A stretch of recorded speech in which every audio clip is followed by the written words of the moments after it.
ഷൊർണൂർ കുളപ്പുള്ളി പാത നിർമ്മാണ പ്രവൃത്തികളുടെ കരാർ ഏറ്റെടുക്കാതെ കരാറുകാരൻ. കഴിഞ്ഞ 23 വരെ കരാർ ഒപ്പിടാൻ സമയമുണ്ടായിരുന്നെങ്കിലും ഇതുവരെ പ്രവൃത്തികൾ ഏറ്റെടുത്തിട്ടില്ല. 10 ദിവസം കൂടി പിഴയോടെ ഏറ്റെടുക്കാൻ അവസരമുണ്ടെന്ന് PWD അധികൃതർ പറഞ്ഞു. തകർന്നുകിടക്കുന്ന പാതയുടെ അവസ്ഥ നാൾക്കുനാൾ പരിതാപകരമാവുകയാണ്.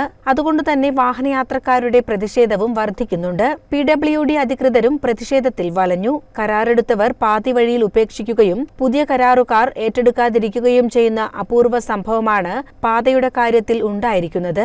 ജൂലൈ 3 വരെ പിഴയോടുകൂടി കരാർ ഏറ്റെടുക്കാൻ അവസരമുണ്ടെങ്കിലും കരാറുകാരൻ പ്രവൃത്തികൾ ഏറ്റെടുക്കുന്നില്ലെന്നാണ് സൂചന. കരാർ ഏറ്റെടുത്താൽ നഷ്ടത്തിലാവുമെന്നതാണ് കാരണമായി പറയുന്നത്. കുളപ്പുള്ളി മുതൽ ഷൊർണൂർ ടൗണിലൂടെ SMP വരെയുള്ള 4 കിലോമീറ്ററോളം വരുന്ന പാതയിൽ ഭൂരിഭാഗവും തകർന്നു കിടക്കുകയാണ്. ഇരുചക്ര വാഹനങ്ങൾ അപകടത്തിൽപ്പെടുന്നതും വാഹനങ്ങൾ തകരാറിലായി നിൽക്കുന്നതും നിത്യകാഴ്ചയാണ്. MLA ഉൾപ്പെടെ ഈ കാര്യത്തിൽ ഇടപെട്ടെങ്കിലും ഒരു നടപടിയും ഉണ്ടായിട്ടില്ല. CCN ഷൊർണൂർ.